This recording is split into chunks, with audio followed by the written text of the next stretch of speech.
Stylized lighting? What is this? Some artistic movie. The last time we did this was for the Neon Demon, I think. Yeah, that wasn't black and white. Darling We did black and white, but we didn't do any fancy lighting for it. Yeah. This is barely fancy lighting. I don't have the means or the patience to do that right now. This channel's low budget. The Eyes of My Mother.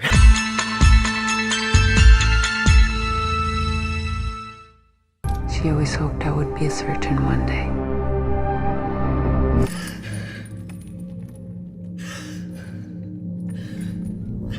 So, The Eyes of My Mother is a film directed by Nicholas Fish. Oh, you fuck. That's what it means. And it stars Kika Magalhaes, I think. Kika Magalhaes, I think that's probably right. And Diana Agostini and Will Brill. And how do you describe the plot of this movie? a woman has a really fucked up life. That's pretty much what this is. I mean, this woman's life is really fucked up. Her mom was an eye surgeon in Portugal, and now she lives in America, and her life's pretty fucked. That's about all I can really say. It's a short movie, so spoilers are like really dangerous. And also, but I mean, it's also a very simple movie. So I mean, like, there's not much. I don't really feel like there's a lot we can say about the plot, because it's such a bare bones plot, and it's so, like, like I said, it's very simple, but that works really well for it, I think. Yeah, it's simplistic. Yeah. But unlike a lot of movies that sometimes try to do too much, this movie does one thing, and it does it well. Yeah, it just sticks. It's just, like I said, it's very kind of just like it static. Follows a path. Yeah, it follows a very straight path, but it's a very interesting way. In the way it tackles it is very interesting. Yes. I'd heard really cool things. I know this premiered at Sundance, and I heard some really interesting things about it. I'd heard a lot of people compare it to like a Nightmare, and I do see that actually. Yeah, in a weird way. And then I've also a lot of the negative criticism I've seen about the movie were that it's so disturbing and so violent and so like overly like I don't get that horrible. And I'm like watching it, and I'm like, really? It's not. All the violence is off screen. That's completely... the majority of the violence is off screen. Like, that's a completely invalid comment. What? No, I was wearing these the whole time, guys. Yeah, so, like, a lot of the criticisms I'd heard were that it was, it was overly violent and just horribly disturbing, and it is kind of disturbing. It's just disturbing. The subject matter is really subject fucked, matter is disturbing. But, however, it's not like... I think there was one scene that was like, yeesh.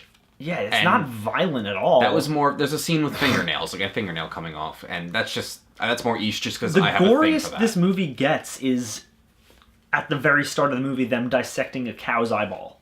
Yeah, and like that's literally as gory as the film gets, and like that's nothing at all. I mean, was it a real cow though? I'm curious. Probably.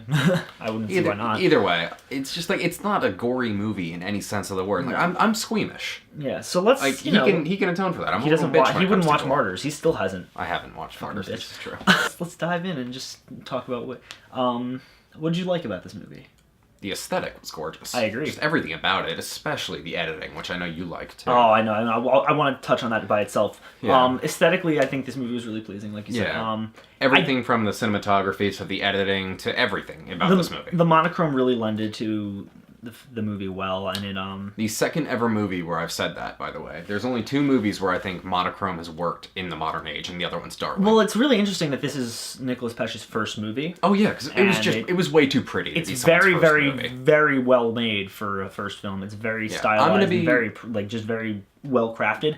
I will say, like I said to you it's not the monochrome aspect of it doesn't work as well as it did for Darling, but I still think it works exceptionally well for a movie like this. Yeah, I'm gonna keep an eye on Nicholas Pesce from now on, for just sure. Because like as a first movie, I'm very excited. I was impressed. I was impressed, but like definitely, I like the there's a lot of like heavy attention to light and shadow in it, and I really think that he like you said, he's got a really interesting artistic eye, and the fact filming a movie in black and white can really, really fuck you over if you do it wrong, and he did not do it wrong. It's a very well lit film. It's just really well made overall.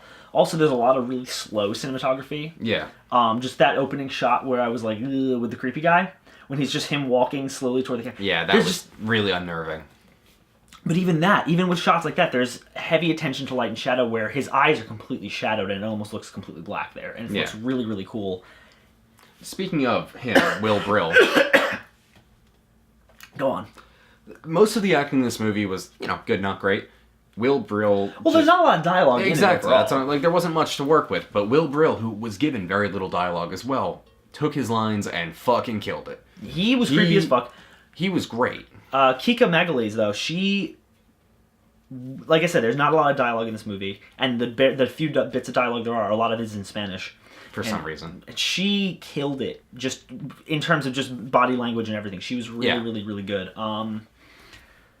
What else? The score.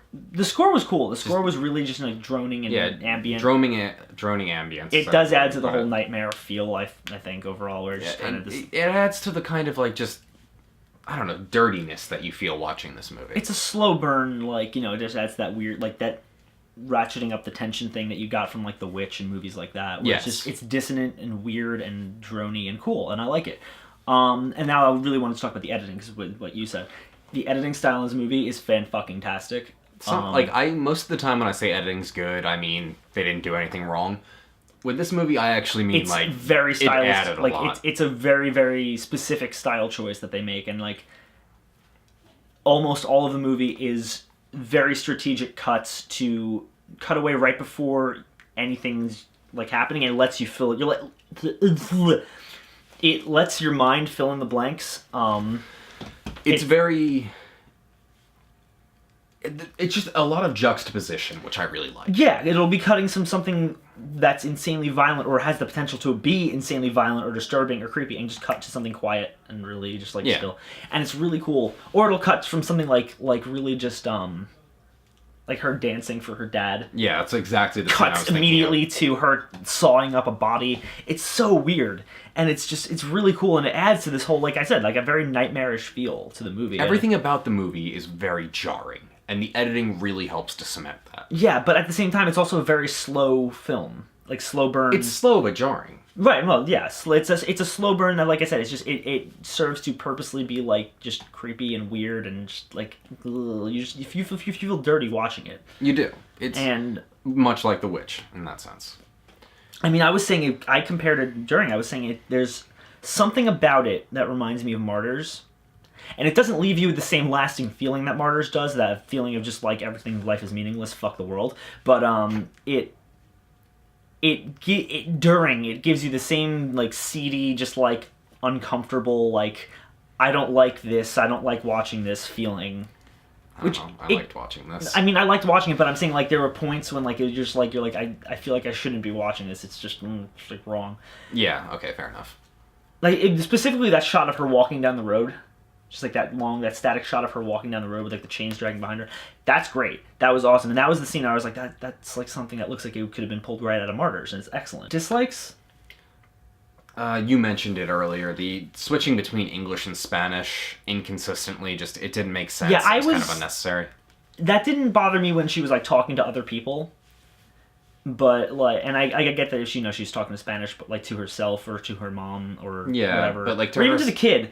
But to other people, she'll just, like, go between Spanish and English. And I guess you can play that up to, like, she's just fucking crazy, but or even she's trying to make her son bilingual or something. Maybe, but it felt weird because it was like, it wasn't really, I didn't feel it was necessary. It wasn't necessary, and it didn't feel quite fluid. It felt kind of sporadic, the sudden shift. But I mean, overall, aside from that, that and the ending, which you didn't like the ending. I'm not saying I didn't like the ending. I don't know. I feel you thought it was too abrupt. The ending's lukewarm for me because that's fair. The ending is incredibly abrupt. It's literally I kind of like it because it was perfectly in line with everything else in the movie. Kind of, but I don't know. I feel like that is one scene where I would have liked to see a little bit more, like another 3 to 4 seconds. Because really, what it felt like is a door slam, and what I think it should have been is the door closing. Okay, see, for me, like, I thought it was that was at the perfect time. Like, I thought they cut to black at the perfect time. I thought it was, like, the perfect amount of just lingering on that shot of the house, and then that's it. I don't know, I felt they pulled a little bit of a Sopranos. Yes, but at the same time, like, it's with The Sopranos, it's being a dick. With this, it's actually like, or BoJack Horseman explained what happened with The Sopranos. But this is an artistic choice. Yeah, However, I'm just not sure. I think that is like. I just felt that it was in line with all the other editing choices. It was, but I think this is the one time where it would have helped them to go out of line with the rest of the editing choices. I personally don't agree, but I can understand. Exactly. And here's the thing: it's a minor gripe. I still think this is a fantastic movie. Right, for sure. I wish this movie was a little longer. Shit. It's really short, guys. It's like an hour and 15 minutes. You should watch it. Yeah, I would have liked this movie to be longer. Like another 15 minutes would have done this movie good, I think. Maybe. I think it was... If they did it right. But given the simplicity of it, I think it was like the perfect amount of time. Yeah, but there was something else they could have done towards the end. Maybe. That would have been nice. Like, even another 5 minutes to do that. Potentially. All right, anyway, so would you rate this movie? You go first. I'm I mean, I would definitely say, I'd say it's a must-see. I think it's like the kind of thing that it's just not even just a well-made horror film, like a well-made film in general. It's just a really, I think that filmmakers filmmaking as an art is really shown in this, and I think that everybody should at least check it out once, just to give it a watch. It's really, really cool. It's really well-made, and I mean, it could very well be, a really huge Kickstarter for his career. I hope so. I was juggling between genre masterpiece and must-see, but I think I'm going to go with must-see. Must-see is it's fair, because it's it's not perfect for me, but it was exactly. It was pretty close. And it really is. As a first movie especially, it's a fantastic movie. I'm impressed as hell that this is the director, Nicolas Pache's first movie. Yeah. Goddamn, man, I want to see what happens next. That's pretty much where I'm at with it. I really, really, really loved it. Yeah. It was a really good time. Yeah. Well, good time might be the wrong word. No, well, wrong way to put it. It's a good movie. It's a great movie. Yeah, no, check it out, guys. I mean, I don't think you'd regret it. Yeah. Unless you're, really disturbed by the subject matter of this film, which is just fucking insanity. Yeah. Check it out. Give it a watch. If you like it, comment below and let us know what you thought of it. And if you didn't like it, let us know why. Yeah. Provide an argument. Please, seriously. And I'll be like, hey, you're wrong. Also, you're not wrong. And I will, too. Yeah. Anyway, as always, guys, thank you so much for watching. And, if you like us, if you like Mo, wherever the fuck he is, click down there and subscribe and comment and like and share it with your friends and be like, hey, you should watch these guys, and tell them that you care about them because nobody else does. Fuck this guy.